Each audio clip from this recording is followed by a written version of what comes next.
5 miles a day. Man, I was slim and trim. Then one day I was exercising and I felt something. I thought, that feels strange. But as a woman, we think, well, that'll go away. That's just something that'll popped up. Yeah, it'll go away. Kept feeling it for about 2 days and it didn't go away. And then I found another one up under my arm. And I knew then, I said, I gotta call and make an appointment. So I called and make an appointment. It was January the 31st. I got in. They took me back and she said, you got any problems? And I said, yeah, I think so. And she said, I believe you do too. She said, we're going to do a mammogram on you and let you go and go from there. We'll go from there. So whenever I went back to get my mammogram, I will tell y'all, I knew it was something that was not right. Because I was losing weight, and I knew that I was losing weight and I was still eating, and there was just some signs that I knew that something was not right. Then it came back, of course, they saw something on it. And so I went to the doctor the next day. They got me right on in. She tried to get me in that day, matter of fact. And went the next day and got a needle biopsy. Well, it came back in a couple of days. He said, yes, you've got cancer. Breast cancer. We're never ready to hear those words.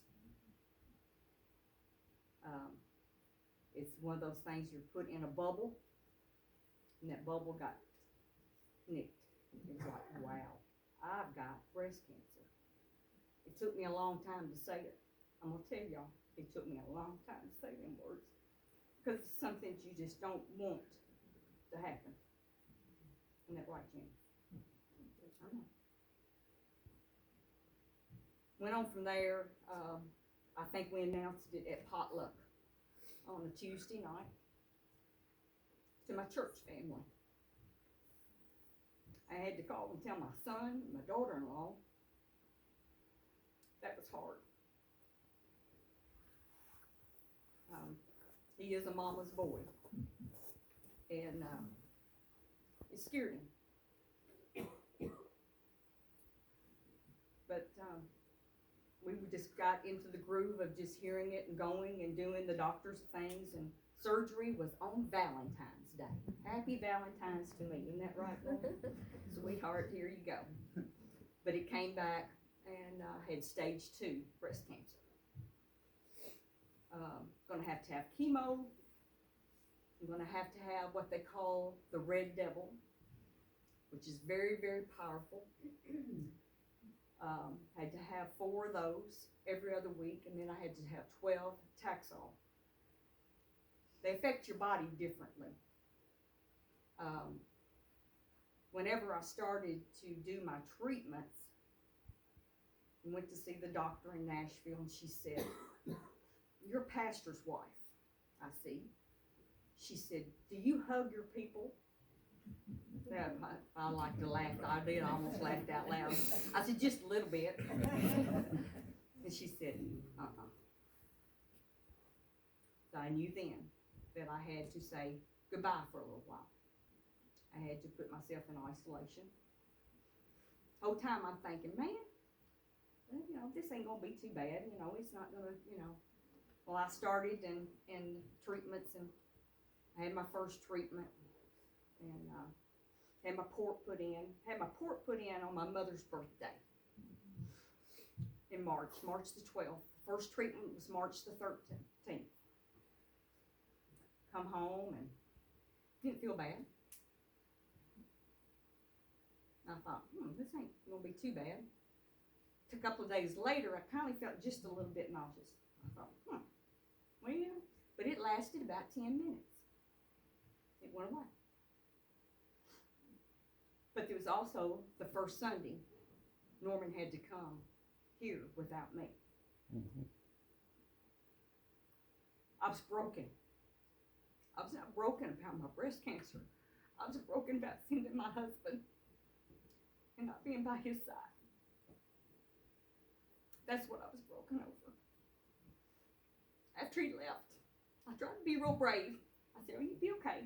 You know, and here I am. I paddled along right behind him, right out the door, you know, as far as I could. Whenever he left and he drove out that driveway, I literally fell on the floor. And I asked God, fill me. I ask that you fill me and let me be an example. Please help me. I'm begging you to help me. I was broken, not because I had breast cancer and not because I felt sick. I was just broken because I needed him to take over. I had to let myself go and I had to let him take over. And he did take over. He did. There was times that I wanted to be here. I missed all of y'all. But I also had times where, I'm telling you, me and God had some good times. I'm telling you, we did. I praised him every Sunday morning. I turned on the music, and if y'all could have heard it all the way from Riley Hollow, y'all probably could have, because I had her cranked up, and I was dancing, and I was singing, and I was praising God. I was praising God for one thing. He was touching my body. I was not sick, not one time. I was only nauseated for 10 minutes the whole time. But I did have side effects that I didn't tell anybody about except the ones that were closest to me knew. I lost my hair. There I am, old Baldy there. I laughed and said you could put coconut oil, and they told me to put coconut oil in my hair. It just slide right on off. There was nothing there to hold. It was all right. But you had to laugh about it. I had nosebleeds in the middle of the night. I had to prop myself up in the bed because I couldn't lay flat. I had leg cramps. So having those things was not bad. It was not bad because the Lord literally filled me and he took away all that. It didn't matter. It was okay. It was okay. I felt just like the Lord was blessing me and filling me every day. When I go to treatment, I had a group around me. Since I couldn't be here, the Lord blessed me by sending me to Vanderbilt. And there is a group of ladies, especially one of them, Linda. First walked in the first time. Of course, that's going to be a little bit later, but the video. The first time, this is her singing. This is Linda in the white. I'm sitting over here getting a treatment. And this is what I'm hearing. Lord, with me abide, when other helpers fail and comforts flee. Help of the helpless, oh, abide with me. Amen. Beautiful. That's what I got to experience every time I went. Linda in the white there, she was the nurse that would see after me mainly. Chemo nurse. She's the one that administered the red devil, which I renamed. It's the red angel because it was taking away my cancer. And she would laugh about that. And she said, "Yep, here we go," because she had to administrate it right into my port, sitting there. Norman was with me most of the times. Peggy was there and got to experience, I don't know if that was an experience or not, but got to see them administrate that in. It was red very soon. As soon as I went to the bathroom, which I had to go often because I was drinking the whole time and putting ice in my mouth the whole time so I wouldn't have mouth sores. I was going. When I go to the bathroom in about maybe 30 seconds, it would be red. I would drink so much by the time I left there, which was about 3 hours later, that I would not be red anymore when I went to the bathroom. That's how much I was drinking. It was the key to me, I think, getting through it, was to get all that flushed out of me as soon as I could. Then I went into doing the Taxol. Taxol is a 12-week, every week. The Taxol affected me differently. I did have really more aches and pains. It was a soreness type thing. I did have more nosebleeds. But my hair started coming back a little bit. So I guess that was a good benefit of that. But the icing. This is where the icing came in. And then you can show the picture. All of y'all cold natures, where Bruce at? He needs to be here. But anyway, I had to stick my feet and my hands were submerged in ice for an hour and a half. Now y'all know Tracey, and y'all know I'm cold natured. And I'm just gonna tell y'all, this was not pleasant. I even got rough with Norman a couple of times, because bless his little heart, he'd say, Tracey, he said, are you okay? Well, no, I'm not okay, so, bless his heart. But I do appreciate Peggy and him, and I think Rita and Bob went, and they would get my mind off of it, But the nurses would come in and start talking to me, or singing to me, or making jokes with me, anything to keep my mind occupied. And so that's that helped tremendously. So it did help a lot. The therapy dog would come by. Or the therapy dog would come by, and y'all know I love dogs. So yeah, it was all good. But my last treatment was July the 23rd. And that's chemo. That was Bryce and Samantha's anniversary, and you saw the picture of Bryce and I hugging. That was my last treatment day. During those times, I didn't see very many people. There's Bryce and I. That was my last treatment. I had that crazy wig on. I hated that thing. But anyway, I had a lot of people to come by, and I have to thank Samantha and Casey.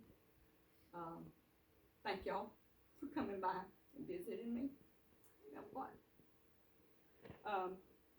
It does mean a lot, folks, to have people to know that you're there. I appreciate all the texts. I appreciate the cards. I had other ones to come by and visit and pray with me. Mary and Wanda come by a couple of times and prayed with me, just to lift me up. And I know y'all were lifting me up. I know that. There was no doubt when the kids would send stuff all the time and with stuff written on it. And it just meant, and the youth it just meant so much to me. Because you're isolated. I didn't go anywhere, folks. I did not go to the dollar store. I didn't go anywhere except to treatments, and we would stop at Walmart on the way to get groceries back home, and most of the time, and that was the only place I ever went. It was just so I would not be exposed to anything. So, I just want to tell you that I do appreciate it. I had my port taken out on August the 13th, went on vacation to Hawaii, came back, and started radiation. I had to have 33 radiation treatments. It was a whole lot rougher than chemo. Even though I was coming to church, and y'all didn't know it, I was burnt, pretty much, from right here all the way down. All this was burnt. Still sore. I won't lie to you. It's going to be probably a while, and Miss Jean. It's going to be a while for me to recover from that. But to tell y'all, I just wanted to tell y'all kindly what I went through. But I want to tell y'all something. The Lord has filled me to no end. I can't help but dance a little bit. I can't help but raise my hands to Him. Because I'm going to tell you, He has filled me with His Holy Spirit. He has talked to me. He's told me, child, you are mine. I'm taking care of you. No matter whether I live or die, I'm going home to be with Him. It's all okay. It's all okay. But we just still got to concentrate on doing what He wants us to do and being there for Him. The journey has not been an easy one. 2019, it's been hard. I thought I had a walk with the Lord before January the 31st. No, I didn't. Not like I should have. And I asked for forgiveness many, many times because I didn't have the walk I needed with Him. I needed the walk with Him, not with anybody else. I needed it with Him. And that's where we've all got to do it. We've all got to have a walk with Him and concentrate on our walk with Him and what He wants. We still got to love one another and be there for one another, but we've really got to remember what He wants out of us. And He wants a relationship with us. He wants His children to just love Him like they should. I praise Him.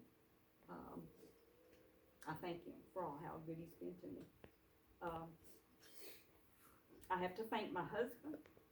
He's your pastor, but he's my husband. It's been hard on him. It's been hard on him. But I thank Him for all He's done. He's stuck by me. Those times when I was a little bit irritable, He stuck by me. He may say a lot, but I said a little. But the last radiation treatment was November the 6th. I walked out of there, and he said, I'll see you back in 6 weeks. I went Christmas Eve morning. He looked at me and he said, girl, he said, you're fantastic. He said, it looks wonderful. You are doing marvelous. I went to my surgeon, Kelch, the week after I finished radiation, and he kind of cackled. He said, are you running any? And I said, I'm not missed a day yet. And that is one thing. Since January the 31st until today, and I have not missed yet, I at least run 3 to 5 miles, at least. It's what's kept me going. I have not missed a day yet. There was times when I did not think I could put my foot in front of the other one. But I believe that's what's kept me going. So I just want to tell y'all I love y'all. Keep praying for me, please. I know y'all have been, but I ask you to keep praying for me. I love y'all. I've missed y'all. And I'm thankful for each one of you. But I have to say a special thanks to Peggy. I do. Cecil. Those mornings when I get up, and I get a text from you, Peggy, always being there. I have to say it. Thank you. I love you. Thank y'all. I love y'all.